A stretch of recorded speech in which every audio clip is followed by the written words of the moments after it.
좋은 날입니다. 오늘도 말씀 안에 승리하는 하루 되시기를 기도하겠습니다. 오늘 생명의 삶 본문은 사무엘하 23장 13절부터 39절입니다. 오늘 본문에서는 다윗의 용사들에 대한 이야기가 나옵니다.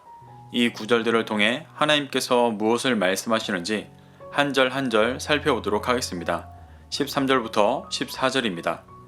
또 32목 중 세 사람이 곡식 벨 때에 아둘람 굴에 내려가 다윗에게 나아갔는데 때에 블레셋 사람의 한 무리가 르바임 골짜기에 진쳤더라. 그때 다윗은 산성에 있고 그때 블레셋 사람의 요새는 베들레헴에 있는지라. 사무엘하 23장은 다윗의 용사들의 이야기가 나옵니다. 이 이야기에서는 두 그룹의 세 용사가 나오고 한 그룹의 30용사가 나옵니다. 어제 묵상 구절이었던 8절부터 12절에서 첫 번째 새 용사가 나왔고 지금 읽은 구절인 13절부터 23절까지 두 번째 새 용사에 대한 이야기가 나옵니다. 그리고 24절부터는 30용사들의 이야기가 나옵니다. 13절에 기록된 새 용사의 이야기는 블레셋과의 전투 가운데 있던 이야기입니다. 13절의 서두를 보면 블레셋과의 전투가 곡식 벨 때에 일어났음을 볼 수 있습니다. 이는 비진리를 상징하는 블레셋이 제사장 나라가 열매 맺은 것을 빼앗아가는 모습을 보여주는 것입니다. 이때 다윗은 아둘람 산성에 있었고 블레셋은 르바임 골짜기에 진을 치고 베들레헴에 주둔하고 있었습니다. 15절부터 17절입니다.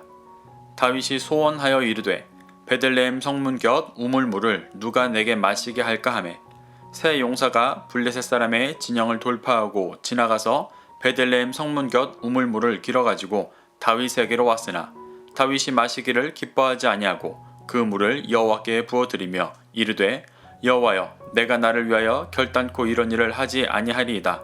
이는 목숨을 걸고 갔던 사람들의 피가 아니니까 하고 마시기를 즐겨하지 아니하니라. 새 용사가 이런 일을 행하였더라. 다윗은 블레셋이 베들레헴에 주둔하고 있는 상황에서 자신의 고향이었던 베들레헴 성문 곁에 있는 우물물을 마시고 싶어합니다. 예레미야 2장 13절을 보면 하나님께서 자신을 생수의 근원이라고 표현하십니다. 이스라엘에게 생수, 우물물은 생명을 주는 진리의 말씀을 뜻합니다. 다윗은 어린 시절 베들레헴에서 하나님께서 주시는 진리의 생수를 마시며 제사장 나라 왕의 중심을 키워갔었습니다. 그는 그 생수를 그리워하고 있습니다. 이는 용사들에게 베들레헴에 가서 물을 가져오라는 명령이라기보다 그곳에서 마시던 진리의 생수를 그리워하는 마음을 무심결에 드러낸 것으로 보입니다. 그런데 이를 들은 충직한 새 용사가 블레셋 사람의 진영을 돌파하여 베들레헴 성문 곁 우물물을 길어왔습니다. 다윗은 그 물을 받고 기뻐하지 않고 여호와께 부어드립니다. 여호와께 물을 부어드렸다는 것은 헌신과 회개의 의미였습니다. 다윗은 자신이 무심결에 했던 헛된 말이 새 용사의 피를 흘리게 한 것에 대해 회개하고 있는 것입니다. 진리의 생수는 베들레헴 우물에 있는 것이 아니고 하나님께서 임재하시는 곳에 있는 것인데 전쟁 중 연약해진 자신이 한순간 내뱉은 육신의 소리로 용사들을 위험한 길로 빠지게 했던 것을 회개하고 있는 것입니다. 이 이야기는 제사장 나라 왕으로서 삶의 무게와 책임을 보여줍니다. 동시에 다윗의 연약함에도 생명을 다해 반응했던 충직한 용사들의 모습을 보여주며 연약한 육신을 입은 자들이 진리의 말씀을 머리로 두고 한 몸을 이루어가는 제사장 나라의 모습을 보여주고 있습니다. 18절부터 19절입니다. 또 스루야의 아들 요압의 아우 아비새이니 그는 세 사람의 우두머리라. 그가 그의 창을 들어 300명을 죽이고 세 사람 중에 이름을 얻었으니 그는 세 사람 중에 가장 존귀한 자가 아니냐. 그가 그들의 우두머리가 되었으나 그러나 첫 세 사람에게는 미치지 못하였더라. 아비새는 요압의 동생이자 세 용사의 우두머리였습니다. 그는 앞선 다윗 왕정의 내용에서도 자주 등장했었습니다. 특히 압살롬의 반란에서 다윗과 함께 도망하며 다윗을 저주하던 시므이를 죽여야 한다고 주장했던 자였습니다. 그는 이렇게 육신의 연약한 모습을 보여줬었고 앞서 첫 번째로 말했던 세 용사에는 미치지 못한다는 기록도 되어 있습니다. 그는 분명 연약함이 있는 자였지만 믿음으로 주님의 길을 따라가 창을 들어 300명을 죽이고 세 용사 중 가장 존귀한 자로 불리는 자였습니다. 20절부터 23절입니다. 또 갑스엘 용사의 손자 여호야다의 아들 브나야이니 그는 용맹스러운 일을 행한 자라.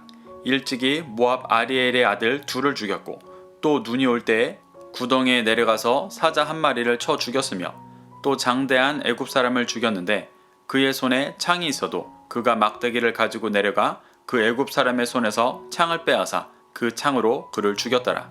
여호야다의 아들 브나야가 이러한 일을 행하였으므로 세 용사 중에 이름을 얻고 30명보다 존귀하나 그러나 세 사람에게는 미치지 못하였더라.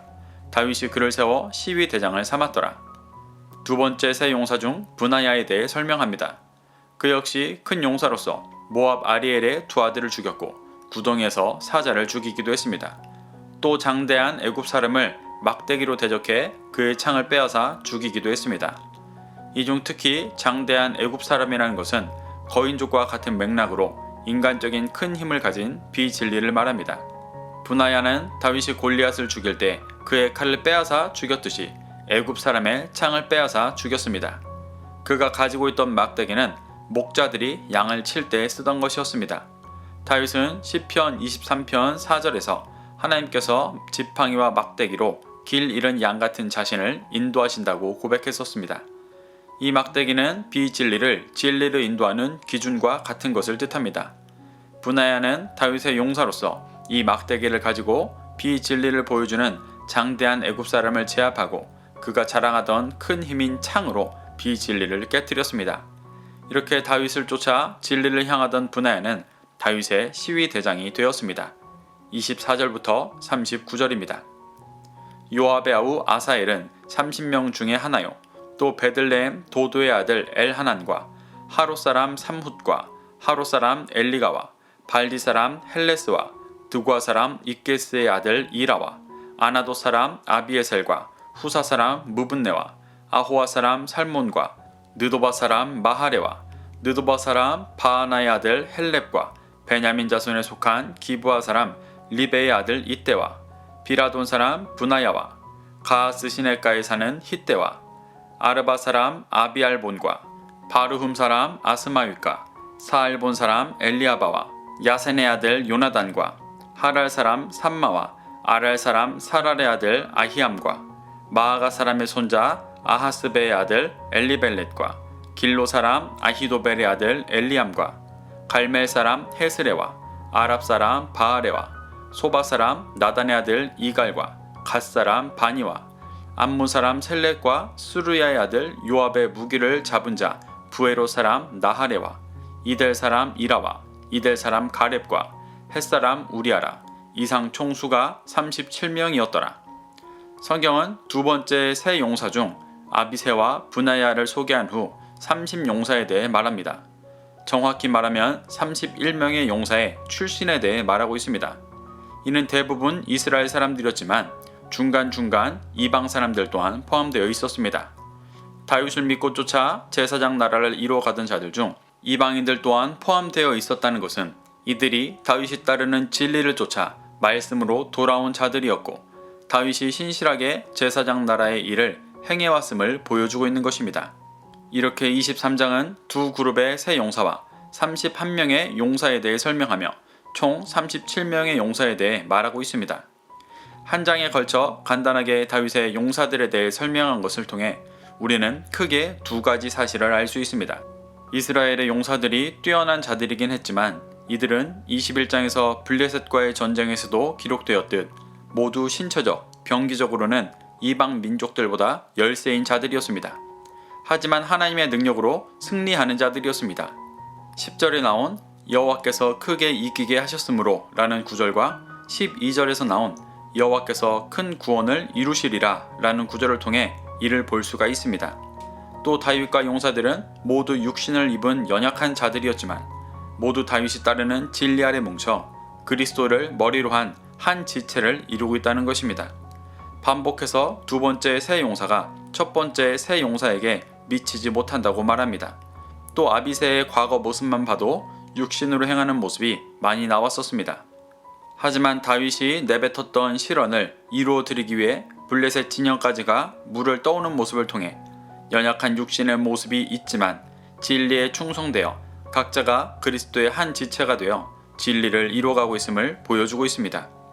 사랑하는 성도 여러분, 우리는 이 용사들의 모습을 통해 육신을 입은 우리의 모습이 부족하고 연약하지만 진리의 말씀을 믿음으로 이 땅의 비진리들을 함께 깨트리고 그리스도의 한몸된 지체로 살아갈 수 있음을 믿게 되기를 소망합니다.